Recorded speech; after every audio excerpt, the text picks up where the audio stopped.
Welcome back to Let's Golf and Bet. Brent back at you here with another bet show.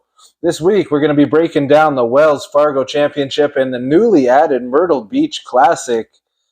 We're going to be breaking down the stats. We're going to be breaking down our picks, the course, the field, and let's try to get a winner this week. Welcome back. Like I said, Brent back at you. Brief little recap from last week. Our Canadian brother here, Taylor Pendrith, won. Saw a few guys on him on the outside there. Good for you. Congratulations on what a great pick. It's been due time that he's got it done. We had Ann, we had Shank. They just, top 10, top 5.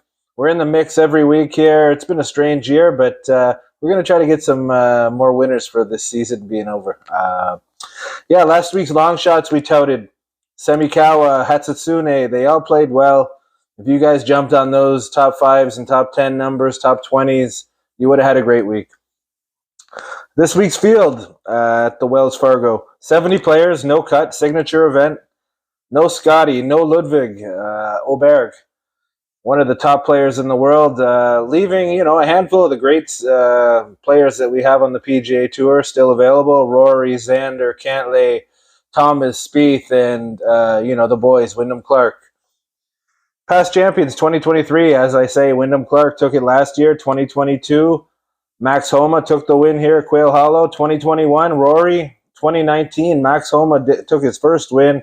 2018, Jason Day took it. Should be about a -11 to -14 range. Should get it done for the week. Like I said, the course, Quail Hollow, 7,500 yards, par 71. 7 holes have water. Charlotte, North Carolina. The Green Mile, the finish round. What a tough stretch there at golf at the end of your round. Look out for the Green Mile, 16, 17, and 18. Especially number 18. You got that really tough, tight tee ball, and then that meandering creek all the way up the left side. It wraps around behind the green, just making it a havoc hole. No tournaments over at Quail Hollow until it's over, that's for sure. What a great tune-up, for the PGA the week after. Weather, great weather on the weekend. Some early week chance of high wind gust and some pop-up thunderstorms as of now, but let's hope that all passes. Our model this week, we're running, we got strokes gained approach, 175 to 200-yard approaches, 200 plus, bogey avoidance, 3-putt avoidance, and driving the ball here this week, you winners. Driving the ball is huge here at Quail Hollow. You're going to have to be accurate. You're going to have to be long. You're going to have to gain strokes off the tee. You're going to have to gain strokes tee to green, and hopefully you can 2-putt your way or birdie your way around and stay out of trouble for sure. All right. Like I say, our model there, our top 10 in that model that we ran now has Rory at number 1. He's playing at 7-1 this week. Xander was number 2 at 10-1. Number 3, we had Patrick Cantlay, 20-1. Number 4, Wyndham Clark, 16-1. Number 5, Max Homa, defending champ many times, 22-1. Number 6, Colin Morikawa, popped out a bit there for his approach numbers and his recent form for sure. Number 7, Sahith Theegala, 30-1. Shane Lowry jumped out, 70-1. Can Shane make some putts? We'll have to wait and see. Number 9, Cam Young, 30-1. I thought was a pretty fair number earlier in the week. It's now dropped down. And number 10, Benny Ann. Benny Ann, 40-1. Keeps coming so close, just like Shane Lowry. I'm not going to call him poor man Shane Lowry, but if these two guys could ever make a good week and gaining strokes putting, they're going to be lifting that trophy. Some long shots we see here for Wells Fargo. 100-1, Taylor Moore. I really like Taylor this week. Number 2, long shot, 110-1, Jake Knapp.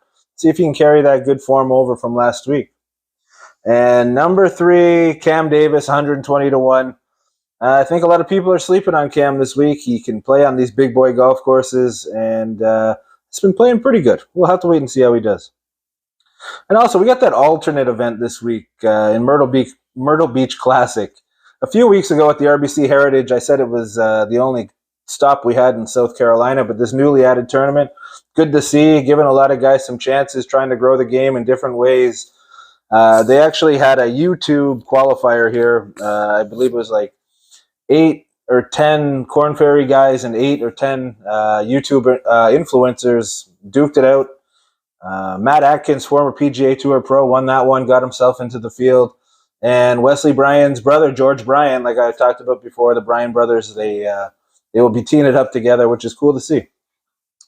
So some names that stood out to me there for the Myrtle Beach Classic. You got EVR, Eric Van Rooyen, 28-1.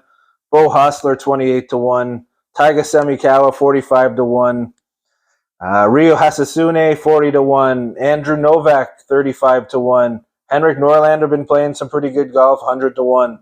Alexander Tosti, 65-1. Davis Thompson, 28-1. Matt Wallace, I believe he opened around 40, is now down near 28. And same can be said for Daniel Berger. A lot of people big on Daniel this week. Now, you winners, I'm going to give you my personal bet card for the week. I'm not going too deep because, the PGA Tour PGA Championship is next week. And, just trying to get back on the winning train here. Like I said, we've been swimming around the leads all year.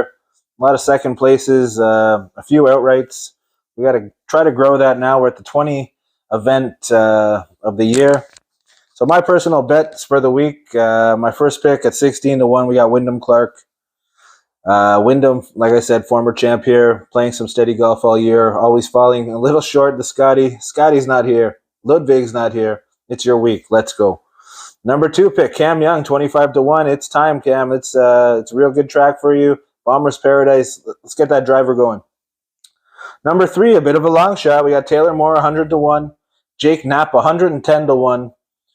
And Cam Davis, 120-1. And we have 2 picks for the Myrtle Beach Classic. It's 45-1, Andrew Novak. We like Novak. Novak Nation around here.